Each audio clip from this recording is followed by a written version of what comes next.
ہے نانے کا سر دے کے بچانے دو. نحمده ونصلي ونسلم على سيدنا ومولانا محمد رسول النبي الأمين المكين الحنين الكريم الرؤوف الرحيم. أما بعد، أعوذ بالله من الشيطان الرجيم. بسم الله الرحمن الرحيم. ومن يطع الله والرسول فأولئك مع الذين أنعم الله عليهم من النبيين والصديقين والشهداء والصالحين وحسن أولئك رفيقا. صدق الله مولانا العظيم. معزز خواتین و حضرات، پچھلے جمعۃ المبارک میں سیدنا امام حسین رضی اللہ تعالیٰ عنہ کی شہادت کی حقیقت اور فلسفے پر گفتگو کرتے ہوئے میں نے اپنا بیان اس مقام پہ ختم کیا تھا کہ چونکہ اللہ جل مجدہ نے انبیاء اور غیر انبیاء تمام انعام یافتہ بندوں کو جس قدر بھی نعمتیں عطا فرمائیں حضور نبی اکرم صلی اللہ علیہ وآلہ وسلم کے تصدق سے عطا کی اور آپ کی وساطت سے عطا کی. پھر یہ کہ وہ ساری نعمتیں جو اللہ جل مجدہ نے انبیاء، صدیقین، شہداء اور صالحین کو عطا کی، وہ ساری کی ساری حضور علیہ السلام کے دامن اقدس میں اور آپ کی ذات مبارکہ میں خود بدرجہ عطا موجود تھی. اسی وجہ سے ان نعمتوں کی خیرات آپ کے توسل سے دیگر انعام یافتگان کو نصیب ہوتی رہی. میں نے یہ عرض کیا تھا کہ انبیاء کو نبوت حضور علیہ السلام کے واسطے سے ملی کہ آپ ایک عظیم شرف نبوت سے بہرایاب ہیں. صدیقین کو صدیقیت حضور علیہ السلام کی صدیقیت کے طفیل نصیب ہوئی اور صالحین کو صالحیت حضور صلی اللہ علیہ وآلہ وسلم کی صالحیت کے تصدق سے نصیب ہوئی. ایک سوال تھا کہ شہداء کو شہادت کی نعمت حضور علیہ السلام کے واسطے سے کیسے نصیب ہوئی جبکہ ظاہراً آپ خود مرتبہ شہادت پہ فائز دکھائی نہیں دیتے. اس کا جواب میں نے ایک جملے میں عرض کر کے گفتگو ختم کی تھی اور آج اس کی تفصیل بیان کرنا ہے. جواب یہ تھا کہ حضور علیہ السلام مرتبہ شہادت سے بہرایاب تھے اور اللہ پاک نے آپ کو شہادت کی نعمت اور شہادت کے درجے اور رتبے سے بہرور فرمایا تھا، مگر اس مرتبہ شہادت کا ظہور حضور علیہ السلام کی اپنی حیات طیبہ میں نہ ہوا، بلکہ اس کا ظہور کامل امام حسن اور امام حسین علیہ السلام ان دو شہزادوں کی زندگیوں میں کیا گیا. یعنی شہادت محمدی کے صلی اللہ علیہ وسلم، شہادت محمدی صلی اللہ علیہ وسلم کے ظہور تام اور ظہور کامل کے لیے امام حسن اور امام حسین کی شہادتیں واقع ہوں گی. تو وہ بیک وقت ان شہزادوں کی شہادتیں بھی ہیں ظاہراً، مگر حقیقتاً اور باطناً دونوں کی شہادتیں شہادت محمدی صلی اللہ علیہ وسلم کے ظہور کی تکمیل ہے. اب اس اجمال کی تفصیل یہ ہے، یہ نقطہ جسے میں اس وقت بیان کر رہا ہوں وہ مختلف بزرگان دین اور ائمہ اسلام کے ہاں اس کے اشارے ملتے ہیں، مگر اس حقیقت کو اور اس سر شہادت کو مفصل طریقے سے حضرت شاہ عبد العزیز محدث دہلوی رحمۃ اللہ علیہ نے بیان کیا. جس نقطے کی وضاحت میں کر رہا ہوں، اس پوری حقیقت کو اور اس پورے راز کو اور اس فلسفے کو مفصل طریق پر کنہوں نے بیان کیا؟ حضرت شاہ عبد العزیز محدث دہلوی رحمۃ اللہ علیہ، جو حضرت شاہ ولی اللہ محدث دہلوی رحمۃ اللہ علیہ کے صاحبزادے. انہوں نے پورا کتابچہ لکھا، سر الشہادتین اس کا نام ہے، کہ دونوں شہادتوں کا راز اور دونوں شہادتوں کی حقیقت. ایک کتابچہ لکھا، عربی زبان میں وہ کتابچہ. انہوں نے اس بنیادی نقطے کو اس میں بیان کیا ہے. میں اس کو ذرا تفصیل کے ساتھ آپ کے سامنے رکھ رہا ہوں. اب یاد رکھ لیجئے کہ ہر عمل کی دو صورتیں اور دو حیثیتیں ہوتی ہیں. ایک اس عمل کی حقیقت، اس عمل کی روح اور اس عمل کا جوہر ہوتا ہے، جوہر. دوسرا اس عمل کی ظاہری شکل و صورت ہوتی ہے. اس عمل کی حقیقت اور روح کو یا عمل کے جوہر کو حیات اصلیہ کہتے ہیں. یعنی وہ اس کا ایبسٹریکٹ کانسیپٹ، اس کی ریئلٹی اور اس کا بنیادی جوہر، اس کا ایٹم ہوتا ہے. حیات قضائیہ سے مراد اس کی فارمل نام، اس کی شکل، اس کی ظاہری صورت جسے انسان ادا کرتا اور دیکھتا ہے، وہ ہوتی ہے. مثلا ہم نماز پڑھتے ہیں تو نماز کا جوہر اور نماز کی روح یا نماز کی حیات اصلیہ، اس کی اوریجنیلٹی، اساس، بنیاد، بیسک اسپرٹ اور بیسک سول اس عمل کی، وہ کیا ہے؟ اقم الصلاۃ لذکری، نماز میری یاد کے لیے قائم کرو. وہ اللہ کی یاد، اللہ کا ذکر ہے. لیکن تکبیر تحریمہ کے ساتھ نماز میں داخل ہونا، قیام کرنا، رکوع، سجود، قعدہ، یہ سارا کچھ پڑھنا اور دائیں بائیں سلام، یہ جو ساری شکل صورت ہے، یہ حیات قضائیہ کہلاتی ہے. تو کسی بھی عمل کی تکمیل کے لیے یا اس عمل کے کامل ظہور کے لیے دونوں حیاتوں کا پایا جانا ضروری ہے، کہ اس کی حیات اصلیہ یعنی جوہر، حقیقت اور روح بھی پائی جائے، اور اس کی حیات قضائیہ یعنی اس کی ظاہری شکل و صورت بھی پائی جائے. تب جا کے اس عمل کا ظہور تام ہوتا ہے، کامل ظہور ہوتا ہے، یا وجود اس کا مکمل ہوتا ہے. اس طرح روزہ ہے. اب روزے کی جو حیات قضائیہ ہے، ظاہری شکل و صورت، وہ تو سحری کے وقت سے لے کر غروب آفتاب تک کھانا پینا اور دیگر معاملات جو روزے کو توڑنے والے ہیں ان سے گریز کرنا ہے. سحری کرتے ہیں، افطاری کرتے ہیں، یہ اس کی ظاہری شکل و صورت ہے، حیات قضائیہ ہے.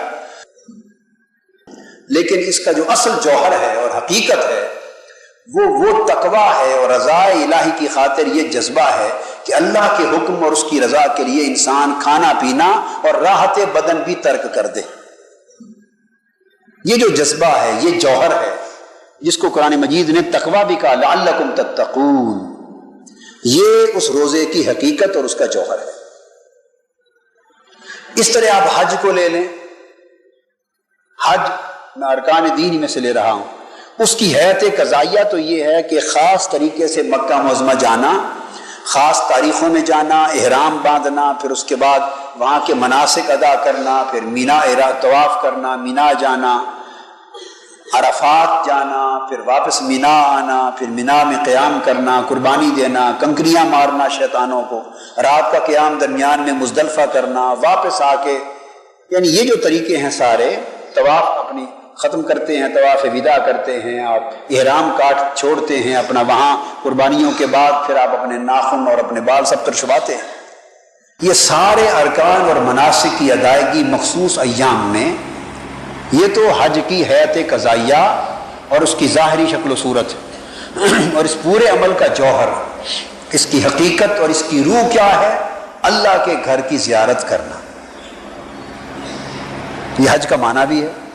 وَلِلَّهِ عَلَى النَّاسِ حِجُّ الْبَيْتِ مَنِ اسْتَطَاعَ إِلَيْهِ سَبِيلًا. اللہ کے لیے اس کے گھر کا حج ہے. تو گھر تو خانہ کعبہ ہے نا. تو روح جوہر کو بیان کیا، مینا، عرفات، مزدلفہ کا ذکر یہاں نہیں کیا. اللہ کے لیے اس کے گھر کا حج کرنا ہے، اس کے گھر کی زیارت کرنا ہے. تو بیت اللہ کی، کعبۃ اللہ کی زیارت کرنا یہ اس حج کے عمل کی روح اور جوہر ہے، یعنی اس کی حقیقت ہے. اور اس حقیقت کو جب عملی جامہ پہنایا گیا، اس کو جسم دیا گیا، تو وہ تمام ارکان اور مناسک حج کی صورت اختیار کر گئے. اب ان مثالوں کو آپ ذہن نشین کر لیں. اب انسان کی اپنی زندگی اور اپنی شخصیت کی مثال لے لیں. ہماری زندگی میں بھی ایک جسم اور ایک روح ہے. روح ایک لطیف جوہر ہے، وہ مری دکھائی نہیں دیتی، ایک لطیف جوہر ہے. اور جسم اس کا ناسوتی یا مادی خول ہے جس کے اندر روح جاری و ساری ہے. جسم نظر آتا ہے اور اس کے نظر آنے سے انسان دکھائی دیتا ہے، مگر روح اس جسم سے نکل جائے اور جسم سارا کا سارا سلامت پڑا ہو تو اس کو انسان نہیں کہتے. تو پتہ یہ چلا کہ اس جسم سے انسان نہیں بنا، انسان اس جسم میں روح کے برقرار رہنے اور جاری و ساری ہونے سے بنا ہے. تو گویا یہ انسانی زندگی اور اس کی جسمانیت، انسان کی جسمانیت، اس کی زندگی وہ بھی، اور اس کی انسانیت روح اور جسم کے ملاپ سے بنتی. اسی طرح جو اعمال ہم بجا لاتے ہیں ان اعمال میں بھی حضور علیہ السلام نے فرمایا انما الاعمال بالنیات، کہ بے شک اعمال کا دار و مدار، اعمال کی قبولیت کا دار و مدار نیتوں پر ہے. اگر نیت ہے تو عمل مقبول ہوگا، اگر نیت اچھی اور صاف نہیں تو عمل مقبول نہیں ہوگا. تو گویا نیت اس عمل کا جوہر ہو گیا، اس عمل کی حقیقت ہو گئی. اور پھر عمل کی جو ظاہری شکل و صورت ہے اور حیت ہے اس کو حیت قضائیہ کہیں گے، فارمل سٹرکچر یا فارمل شیپ کہیں گے. تو آپ نے اندازہ کیا کہ ہر عمل میں، ہر عبادت میں، ہر فرض میں، ہر رکن دین میں، ہر شے میں ایک اس کا جوہر، اس کی حقیقت ہے جو باطن میں ہے، اور اسی کی وجہ سے وہ عمل قبول ہے. اگر وہ نہیں تو عمل قبولیت کا درجہ تمام ظاہری شرائط اور رسمیں پوری کرنے کے باوجود عمل مقبول عمل نہیں بن سکتا. جوہر بنیاد ہے اس عمل کی حقیقت، اور وہ خالی جوہر رہے اور اس کی ظاہری شکل نہ بنے تو تب بھی عمل مکمل وجود نہیں پاتا. جیسا کہ میں نے اب یہ دو چیزیں عرض کی، یعنی کئی مثالیں دی. اب اسی طرح عمل شہادت اور نعمت شہادت کو سمجھ لیں کہ شہادت کے عمل اور شہادت کی نعمت میں بھی ایک اس کا جوہر ہے اور وہی حقیقت شہادت ہے، وہ اس کا جوہر شہادت ہے. اس پر ہی شہادت کے عمل کی قبولیت کا دار و مدار ہے. اور ایک اس عمل شہادت کی ظاہری شکل و صورت ہے جس سے شہادت وجود پذیر ہوتی ہے، شہادت کا عمل یا شہادت کا وجود ثابت ہوتا ہے. اب شہادت کی حقیقت، اس کا جوہر، اس کی وہ بیسک سول، اس کی اسپرٹ، یعنی ایبسٹریکٹ ایگزسٹنس، اس کی ریالٹی کیا ہے؟ وہ ہے اللہ کی راہ میں شہید ہو جانے کی آرزو، اللہ کی راہ میں جان دینے کی آرزو اور تمنا. اس نیت اور ارادے اور خواہش کا پایا جانا کہ میں اللہ کی راہ میں اپنی جان دے دوں، اللہ کی رضا کے لیے اپنی زندگی قربان کر دوں، اللہ کی رضا اور اس کی خوشنودی کے لیے اپنی زندگی، اپنی جان دے دینا اور موت کو سینے سے لگا لینا. اس آرزو کو، اس طلب کو، اس تمنا کو، اس نیت اور ارادے کو شہادت کا جوہر کہتے ہیں، شہادت کی حقیقت کہتے ہیں، شہادت کی بنیادی روح کہتے ہیں.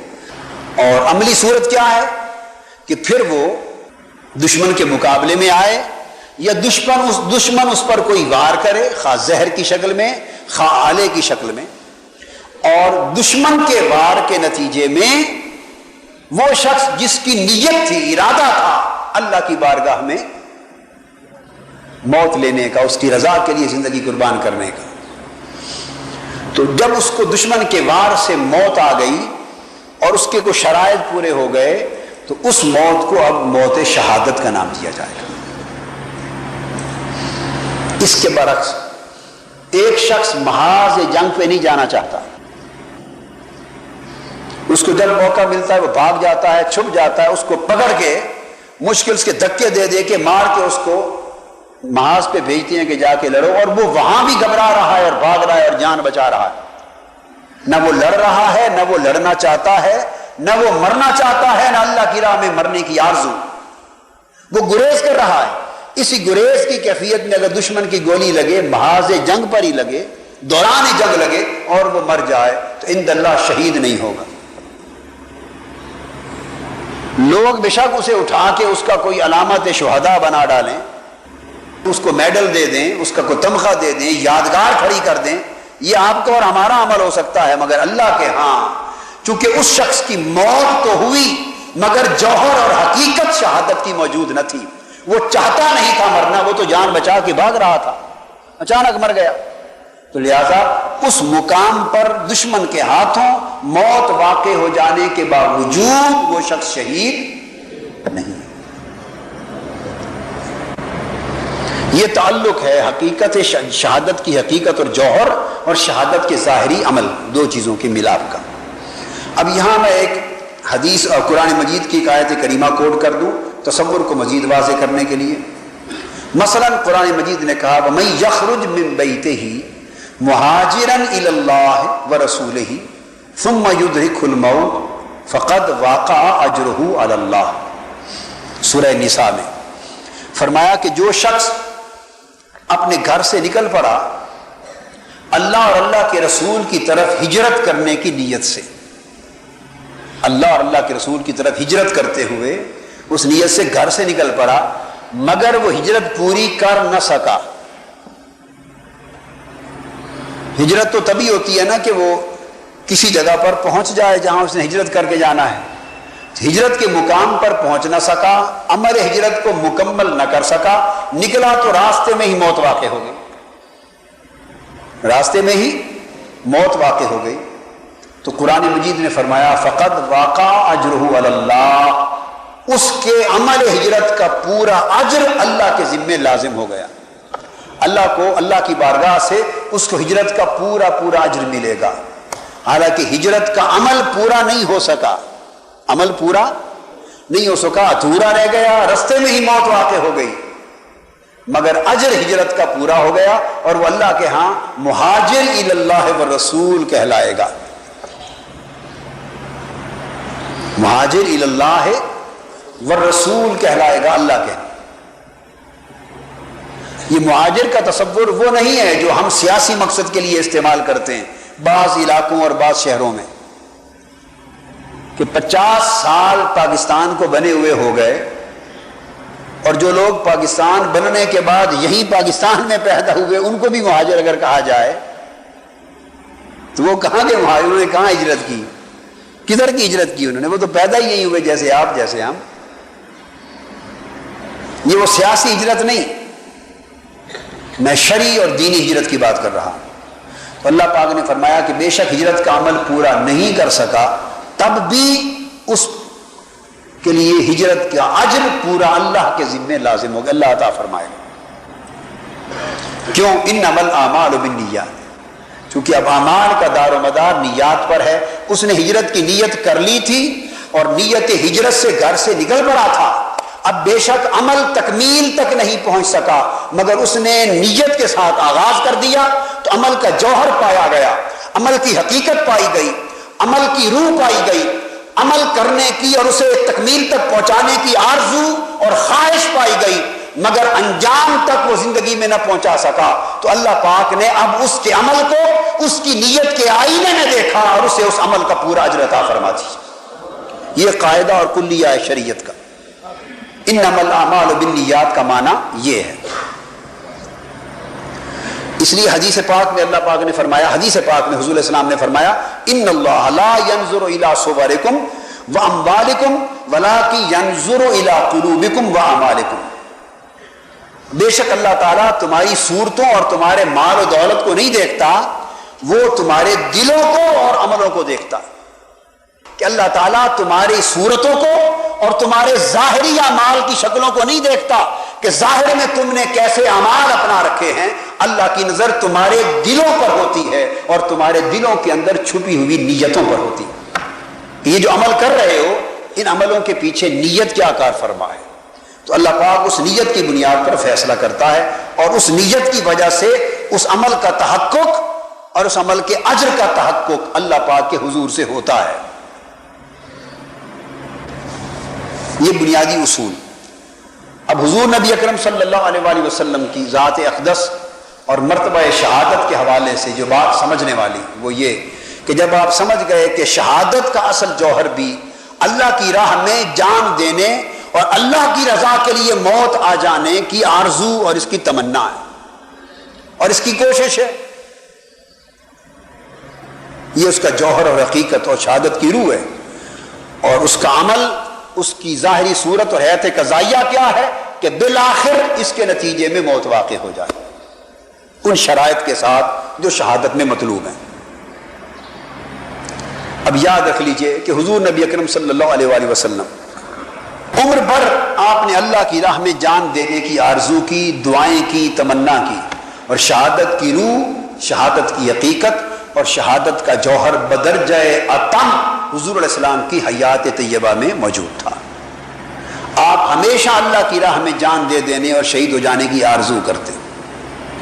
صحیح بخاری کتاب الجہاد میں حدیث ہے، آپ ہمیشہ فرماتے والذی نفسی بیدہ لوددت انی اقتل فی سبیل اللہ ثم احیا ثم اقتل ثم احیا ثم اقتل ثم احیا ثم اقتل۔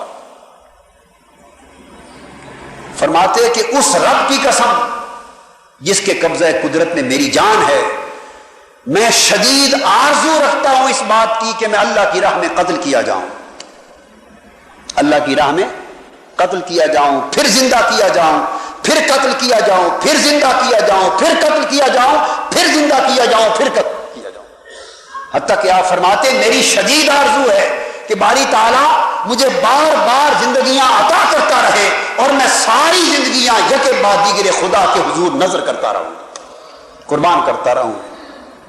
یہ آپ کی آرزو تھی۔ حضور صلی اللہ علیہ وسلم ہمیشہ یہ ارشاد فرمایا کرتے۔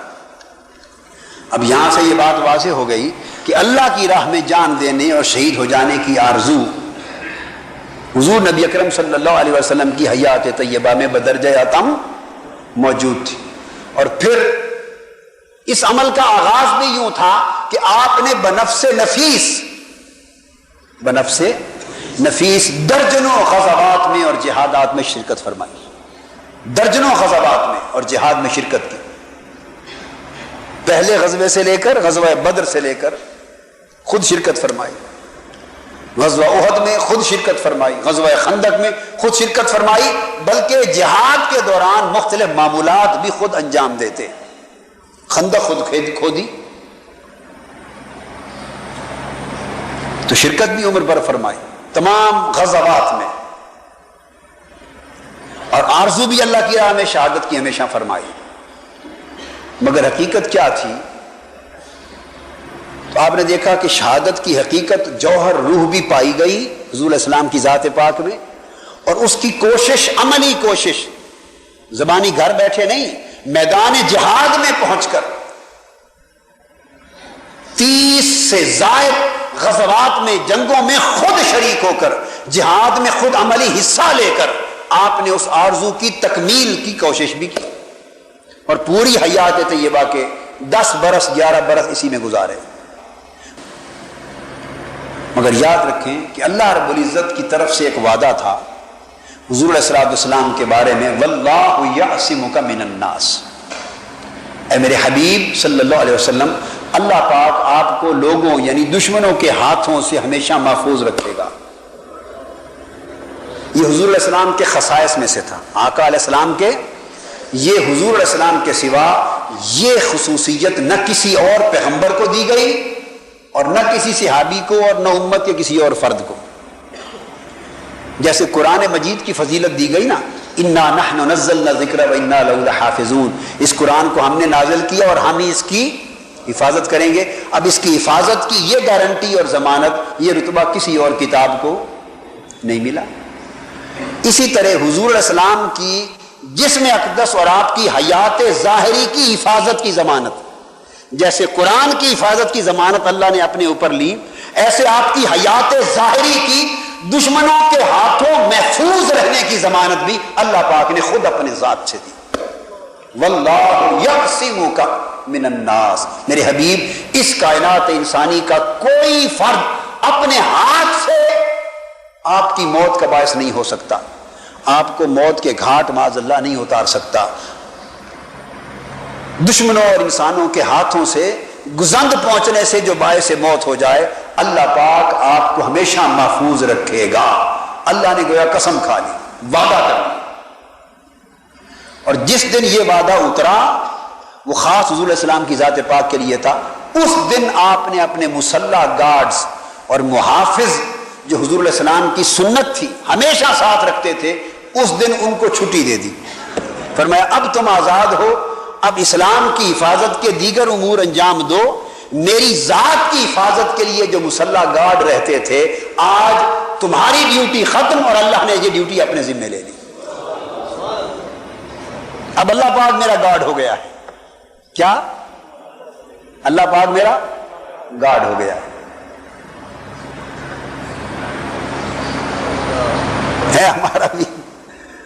ہمارا بھی اللہ ہی محافظ ہے، باقی کوئی انسان کسی کو کیا بچا سکتا ہے؟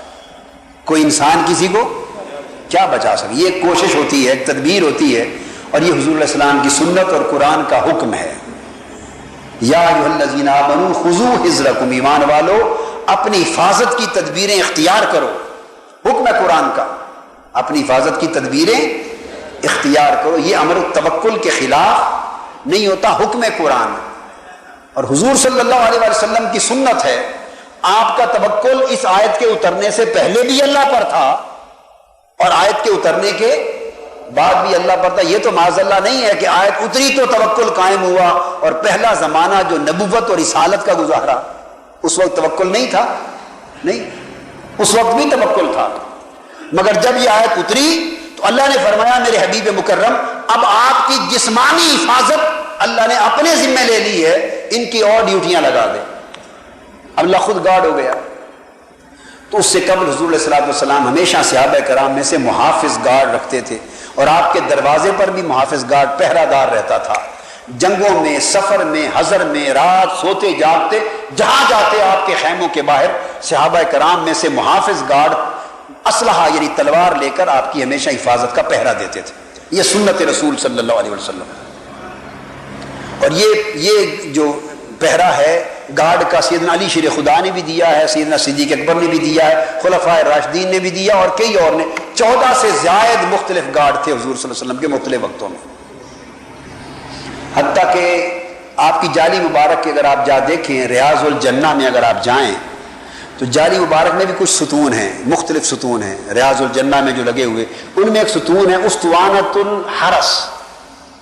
اسطوانۃ الحرس، حرس گارڈ کو کہتے ہیں، فوجی محافظ کو کہتے ہیں۔ کس کو کہتے ہیں؟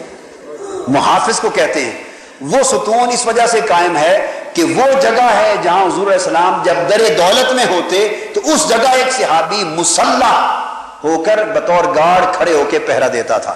تو جہاں ہر وقت حضور علیہ السلام کا مسلح گارڈ کھڑا رہتا تھا، محافظ، اس جگہ کی نشاندہی کے لیے ستون بن گیا کہ یہ حرس یعنی محافظ کی جگہ ہے۔ تو ریاض الجنہ میں موجود ہے، اور یہ جاری رہی۔ یہ حضور علیہ السلام کی سنت تھی اور امت کے لیے سنت تھی، مگر اس پہرے کو اس دن ختم فرمایا جس دن وہ آیت اتری، اور آیت میں اللہ کا اعلان آ گیا کہ آج سے یہ ذمہ داری میں نے خود لے لی۔ اب اللہ کا چونکہ وعدہ ہو گیا، اب حضور علیہ السلام کو کوئی شخص ایسی گزند نہیں پہنچا سکتا تھا جس سے آپ کی موت واقع ہو جائے۔ گویا ضمانت ہو گئی کہ آپ کی وصال جب بھی ہوگا اور وفات جب بھی ہوگی وہ تبھی موت کی شکل میں ہوگی، کسی دشمن کے حملے اور وار کے نتیجے میں آپ وصال نہیں فرمائیں گے۔ واللہ یعصمک من الناس، یاد رکھنا یہ آیت آ گئی۔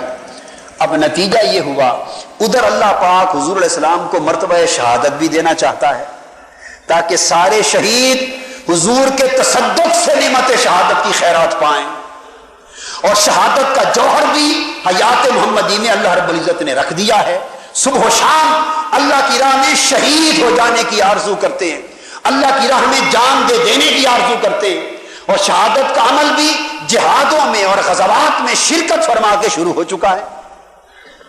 تو شہادت کی روح بھی آقا علیہ السلام کے اندر رکھ دی، جوہر شہادت بھی رکھ دیا، حقیقت شہادت بھی رکھ دی، نیت شہادت بھی دے دی، ارادہ شہادت بھی دے دیا، آرزو و تمنا شہادت بھی دے دی، عمل شہادت کی راہ پہ گامزن بھی کر دیا۔ اب صرف یہ بات رہ گئی تھی کہ اس شہادت کی آرزو کے نتیجے میں کسی غزوہ میں دشمن کی تلوار سے آقا علیہ السلام مرتبہ شہادت تو پہنچ جاتے، وہ تو شہادت کی موت عملاً واقع ہونا تھی دشمن کے نتیجے میں، اس پر خدا نے قسم کھا لی کہ کوئی ایسا کر نہیں سکتا،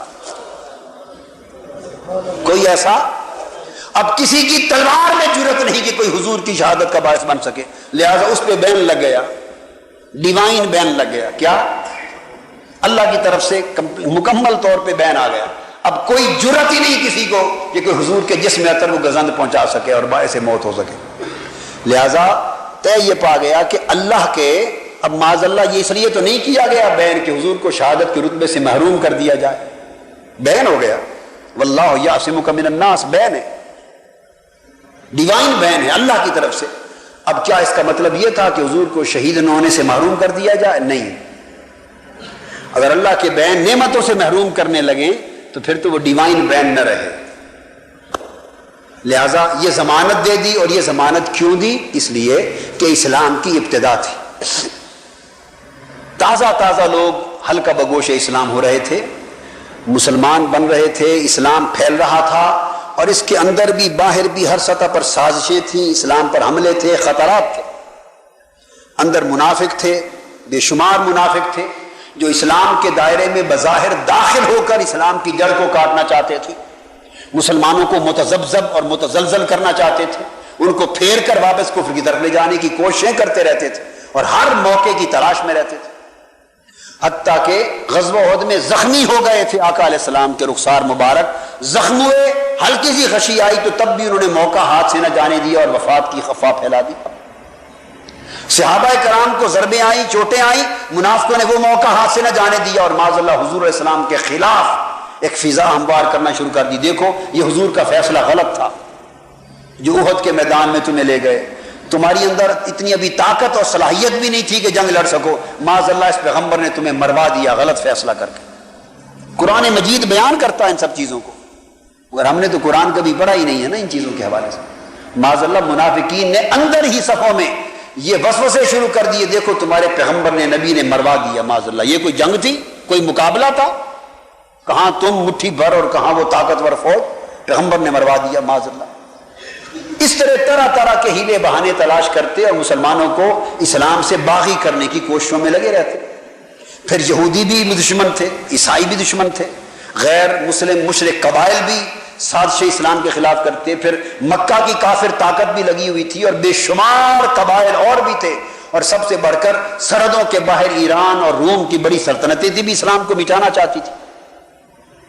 10 سال کا کل زمانہ تھا جو مدنی دور کا جس میں اسلام پھیل رہا تھا، تو وہ ایک اوائل دور تھا جس میں جو لوگ داخل ہوتے تھے ان کا اسلام میں داخل ہونے کے باوجود بھی زیادہ بھروسہ حضور کے وجود مسعود پر ہوتا تھا۔ حضور علیہ السلام کو دیکھتے تھے تو ان کے حوصلے تازہ ہو جاتے، جواں ہو جاتے، ان کی ہمتیں بندھ جاتی، آقا علیہ السلام دکھائی نہ دیتے تو حوصلے پست ہو جاتے۔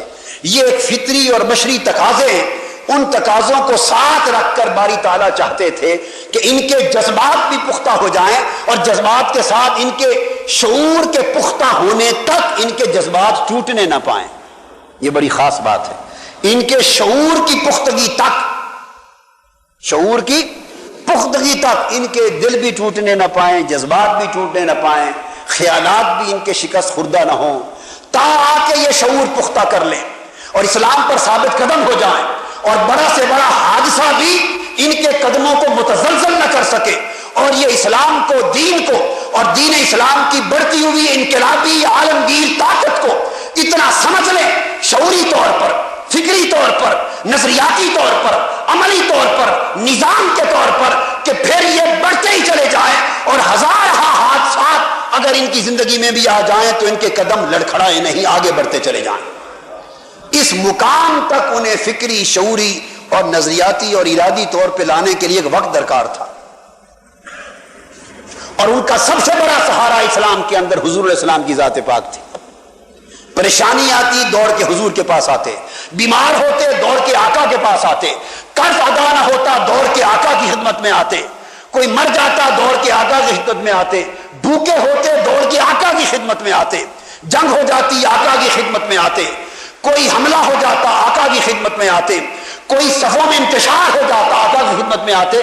بے شک وہ اسلام کے سپاہی بن کر سوئے منزل بڑھ رہے تھے، مگر ان کا سارا تکیہ، سارا بھروسہ، سارا توکل اور سارا انحصار، سارا اعتماد آقا علیہ السلام کی شفقتوں پر، آقا کی عنایتوں پر، آقا کی رحمتوں پر، آقا کی توجہات پر، آقا کی محبتوں پر، آقا کی قربتوں پر، آقا کی مجلسوں پر اتنا تھا کہ ہر لحظہ ان کو زندگی حضور کی ذات سے مل رہی تھی، ہر لحظہ ان کو جوش حضور کی ذات سے مل رہا تھا، ہر لحظہ ان کی غیرت دینی کو طاقت حضور کی ذات سے مل رہی تھی، اور ان کی رگ ایمانی میں ہر لحظہ تپش حضور کی ذات پاک سے مل رہی تھی۔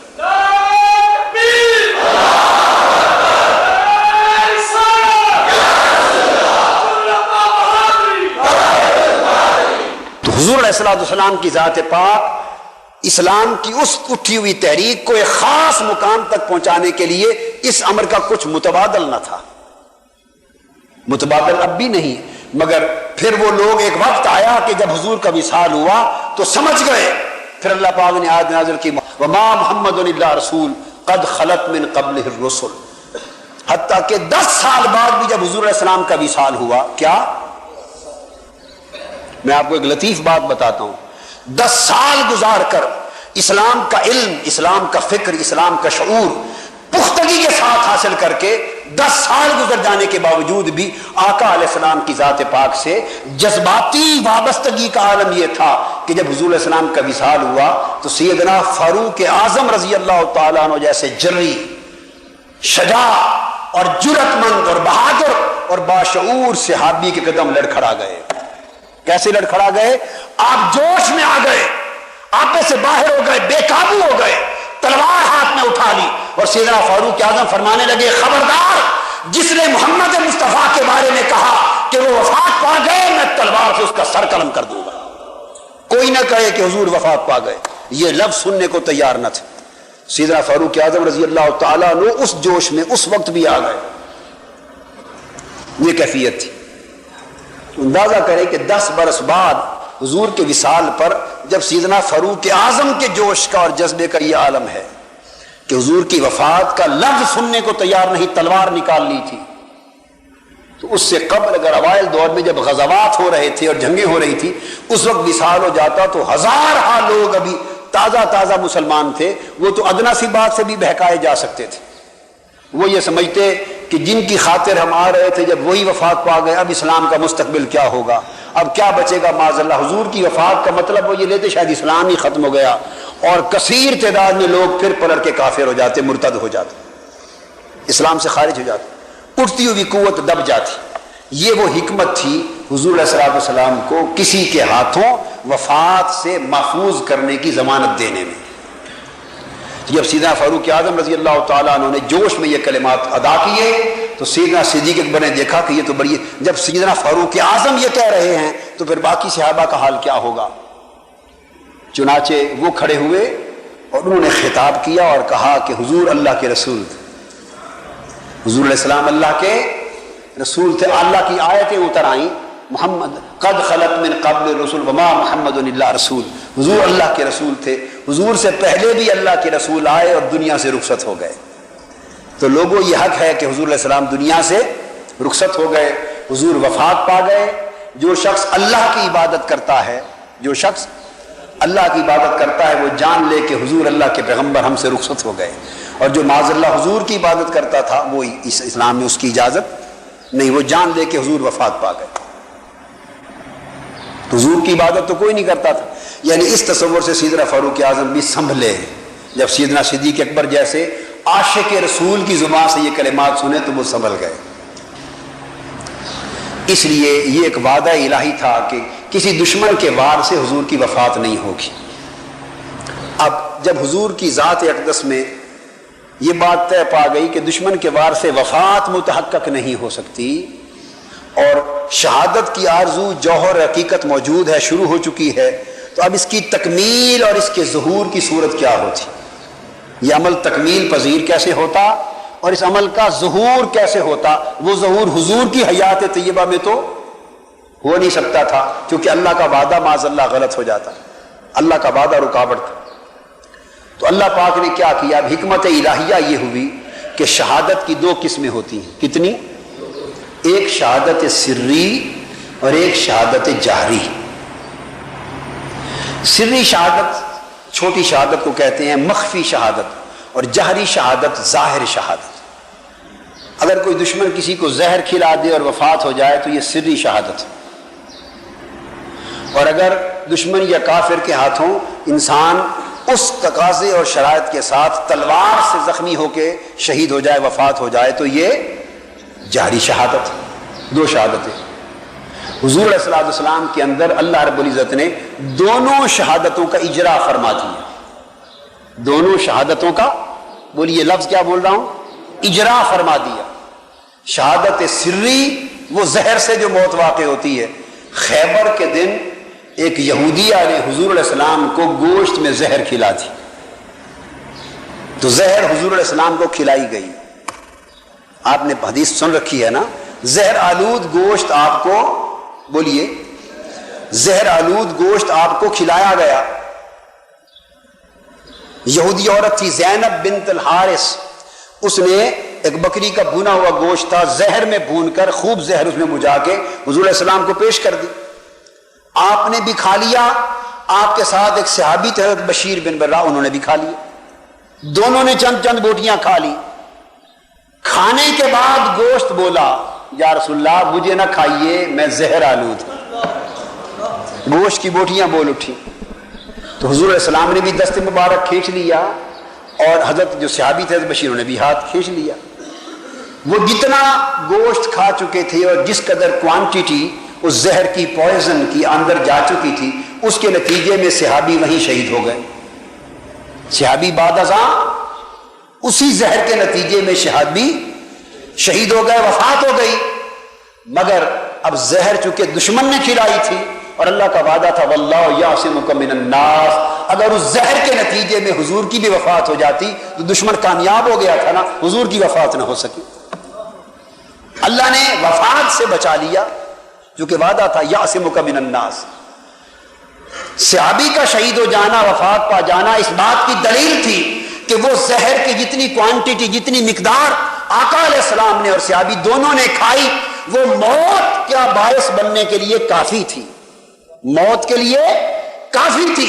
اسی لیے صحابی نے اسی قدر زہر کھائی تو وفات پا گئے. آقا علیہ السلام نے بھی اسی قدر کھائی مگر وفات نہ پائی، کیونکہ اللہ کا دست قدرت بچانے کے لیے آڑے آ گیا.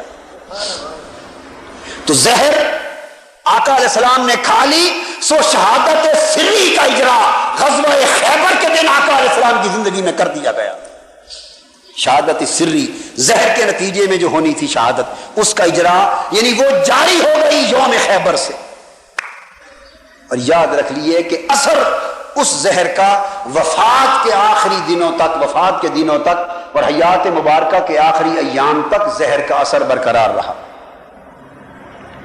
حضور علیہ السلام فرمایا کرتے تھے، باب وفات نبی میں حدیث آتی ہے، صاحب مشکات نے نقل کی، حضرت عائشہ صدیقہ رضی اللہ تعالیٰ عنہ کو، کیا عائشہ وہ خیبر میں جو میں نے زہر کھائی تھی اس زہر کا اثر آج تک میرے اندر موجود ہے، اور ایسے لگتا ہے اس زہر کے اثر سے کہ جیسے میری رگیں جاں منقطع ہو رہی ہے، کٹ رہی ہے. تو خیبر میں کھائی ہوئی زہر کا اثر تا دم وصال اللہ پاک نے حضور کے اندر برقرار رکھا، اثر بھی ختم نہ کیا مگر اس کے نتیجے میں موت سے بھی بچا لیا، تاکہ وعدہ بھی پورا رہے اور شہادت سری کا سفر بھی جاری رہے. اللہ کا وعدہ عصمت زندگی کا بھی پورا رہے اور زہر کے نتیجے میں واقع ہونے والی شہادت سری کا سفر بھی اپنی منزل کی طرف جاری رہے۔ تو شہادت سری کا آغاز غزوہ خیبر کے دن ہو گیا اور تا دم وصال شہادت سری کا سفر جاری رہا، مگر اس شہادت سری کا ظہور تام اور اس کے سفر کی تکمیل حیات مصطفیٰ میں اس لیے نہ ہو سکی کہ خدا کا وعدہ آڑے آتا تھا واللہ یعصمک من الناس۔ تو شہادت سری کی ابتدا بھی حضور کی زندگی میں پائی گئی، اس کے سفر کا اجرا بھی پایا گیا اور تا دم وصال اس سفر کا جاری رہنا بھی پایا گیا، فقط اس کی تکمیل ظہور کے اعتبار سے رہ گئی تھی، اللہ کے وعدے کے پیش نظر اسے مؤخر کر دیا گیا۔ اب دوسری تھی شہادت جہری، کہ دشمن کے وار سے زخمی ہو اور موت واقع ہو۔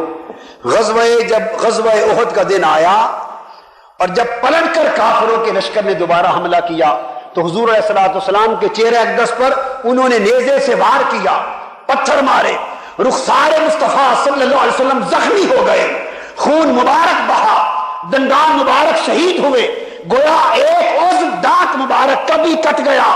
دشمن نے حملہ بھی کیا، وار بھی کیا، آلہ زخمی کرنے کا نیزہ وہ بھی لگا، میدان جنگ میں پتھر بھی لگے، خون بھی بہہ گیا اور دندان مبارک شہید بھی ہو گئے، اور ایک لمحے کے لیے بے ہوشی بھی طاری ہوئی اور آقا زمین پہ گر بھی پڑے۔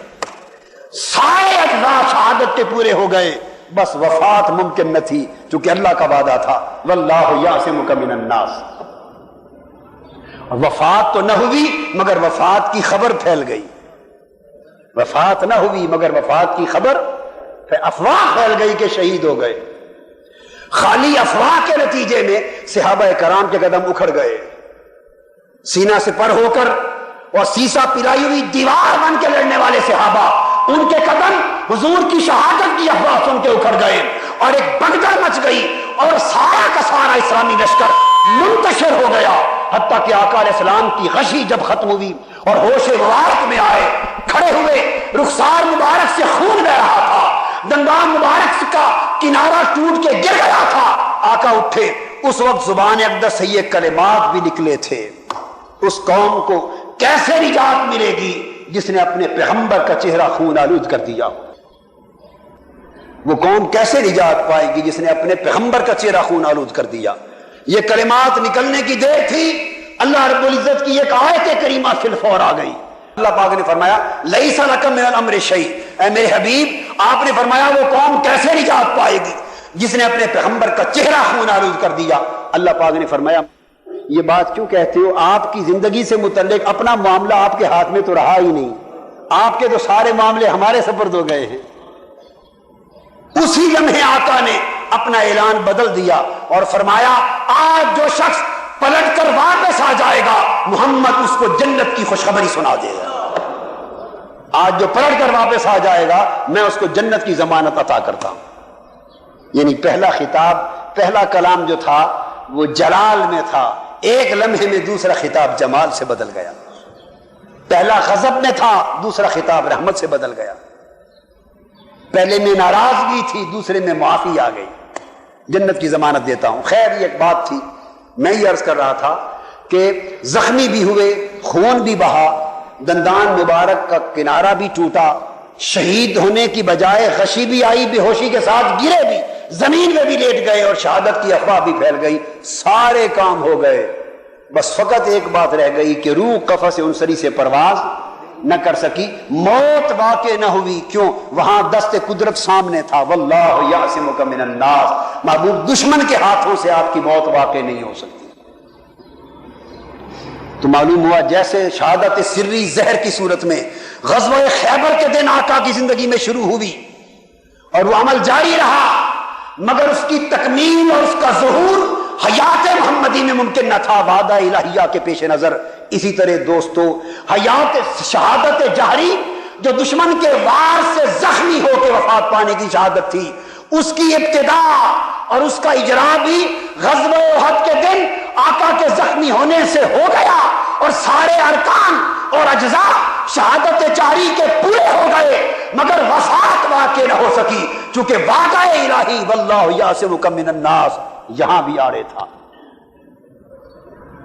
اب ضرورت اس امر کی تھی کہ چونکہ شہادت سری بھی وجود مصطفیٰ میں موجود تھی، اس کی ابتدا حیات مصطفیٰ سے ہو چکی تھی، اب اس کی انتہا کی ضرورت تھی تاکہ تکمیل اور ظہور کے لیے کوئی موقع مقرر کیا جا سکے۔ اور شہادت جاری میدان جنگ میں دشمن کے ہاتھوں زخمی ہو کر اس کی ابتدا بھی حیات مصطفیٰ سے ہو گئی تھی، مگر اس کی تکمیل اور اس کا ظہور ممکن نہ تھا۔ ضرورت یہ تھی کہ اس شہادت جہری کے انتہا اور اس کے ظہور کام کے لیے بھی کسی موقع کا انتخاب کیا جا سکے۔ چنانچہ شہادت سری کی ابتدا جو غزوہ خیبر سے ہوئی، اس کے ظہور کام کے لیے، اس کے ظہور کامل کے لیے اور اس سفر کے انجام کے لیے رب کائنات نے حضور کے شہزادہ امام حسن کو منتخب فرمایا۔ زہر کی ابتدا زہر پر جا کر ختم ہوئی، اور وہ شہادت جہری جس کی ابتدا غزوہ احد سے ہوئی تھی، اس کی تکمیل کے لیے رب کائنات نے میدان کربلا کو منتخب کیا۔ ابتدا مصطفیٰ کی ذات سے ہوئی، تکمیل و ظہور کی ذات حسین کی ذات پر ہوئی۔